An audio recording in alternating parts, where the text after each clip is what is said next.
Media, thank you for being here today. A very important day for the unhoused community. Following the sweep over at Echo Park Lake, we know the harm that the city of Los Angeles has brought upon the unhoused community. Today, you're going to be hearing not only from members of the unhoused community, but you're going to hear from advocates. You're going to hear from citizens that actually were part of or took some of the abuse by the LAPD and all their experiences that they have had with the current system that doesn't work for the unhoused community. First, I'd like to introduce to you Ayman. Hello guys. Hello guys. My name is Ayman Ahmed, and I am now a displaced, unhoused resident of Echo Park. The city came in the other day with a small army to separate a community for no other reason than political gain. What happened over the past few days was nothing short of an occupation. The fire force that was brought on the public was enough to take over small countries. And why? For people just trying to sleep? I mean, understand the nature of homelessness. We live outside. We have nowhere to go. So even if you displace us here, all you do is scatter us. I mean, the past few days, I've been finding my neighbors and family all over Hollywood. Yesterday, I just found my brother Mason. When he came back to his tent, he couldn't even get to his tent because the police perimeter had it blocked off. Now, everything he owns is gone. He doesn't even have his card to buy food. So he's up with us. We found him. We got him food. Just yesterday, we found Susie. She's under a bridge underpass. I saw Brian, who's on his bike. All you did was displace us all around the city and left us with the reality that we're all too familiar with. See, the unhoused are used to having everything they own tossed on a weekly or bi-weekly basis. What you see before you now is officially everything I own. I don't even have my Bible. They tossed it. And why? Why did they displace us? For what reason? For these hotel room key nonsense? These are not adequate alternatives to what we had. What we had at Echo Park was a shelter. What we had at Echo Park was a community. It was a hub. Every homeless person in a 3 to 5 mile radius knew to come to Echo Park for food. They knew to come to charge their phone. They knew to come to get some clothing. It was a hub. And then Mitch came with an army and destroyed that hub. And here we are, scattered and displaced. And I urge the public to not forget. Don't forget the armada that attacked us. Because what it was an attack on public voice and public will.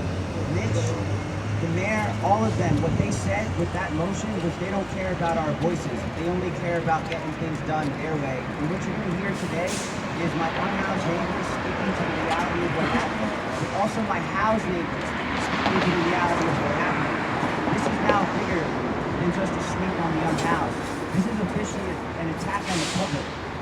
This is officially the power structure saying we don't care about your voice. We're going to do what we want, when we want, and here's an army. Last night, we had a peaceful vigil to mourn the loss of our country park. We did it peacefully. We didn't congregate. We did it silently, too. We walked around the lake with candles, dropped it off in front of Mitch's, and you know what we were met with? We were met with a helicopter and a searchlight, and we were met with a drone.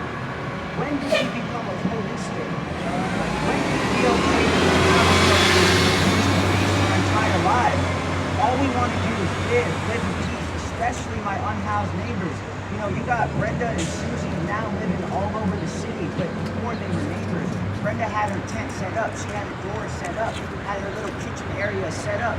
Now that's all gone. Now she's under an underpass. Susie's under an underpass. We're still trying to find Brenda. Why?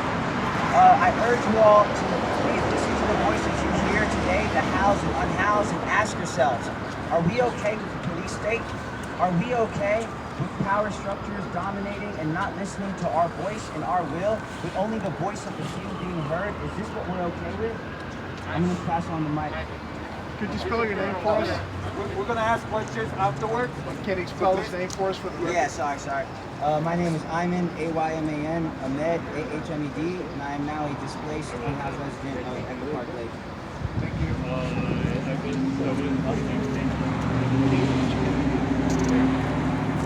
Hi.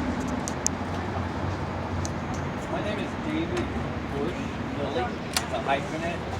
D-A-V-I-D, B-U-S-C-H. For the last 8 months, I've been residing in Echo Park Lake. The past 20 years prior to this, I've been homeless on the streets of Los Angeles, almost entirely on the sidewalk. I think that Echo Park Lake is the first time in 20 years, other than 1 or 2 nights with friends in a hotel room and 1 or 2 weeks with family or something like that, that I've been able to get off the sidewalk in Los Angeles as a homeless person without displacing somebody who's nowhere near as healthy as I am, nowhere near as present in mind as I've been able to maintain my sanity. And starting a month ago, we saw a secret conspiracy cooked up by local city officials to bypass county health regulations, Parks and Rec commissioners, and normal LAPD procedures on how you deal with homeless people in the midst of a COVID pandemic. Starting 2 months ago, the Councilman Mitchell Farrell decided on his own that he was now the health authority of Los Angeles on where homeless people should be safely residing. And rather than waiting for the COVID lockdown to shelter-in-place lockdown to end, he rushed in and displaced and threatened the health of healthy, residing homeless people in that park. And that was after a year of doing nothing to reach out to Iman or any of the other community groups that have been working with him, standing with him, working to maintain peace and a sense of harmony in Echo Park. This is corruption. When a person, for political reasons, whether they're a bureaucrat or a politician in the city, can take a precious resource like hotel rooms that are supposed to go to the most needy and subvert them to destroy a homeless-built community gathering place off the sidewalk, in a park, in a small section of the park, and do nothing to help us maintain the peace and the serenity for everybody there. This is corruption. And it was not an adequate alternative. What I was approached with were people telling me, join in a conspiracy to deny needy people, more needy than me, their right to that hotel room tonight.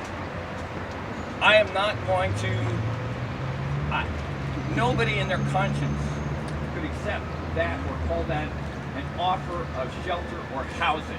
That was an offer to participate in a criminal conspiracy to violate codes of city, county, state, and federal civil procedure. That's what that was. And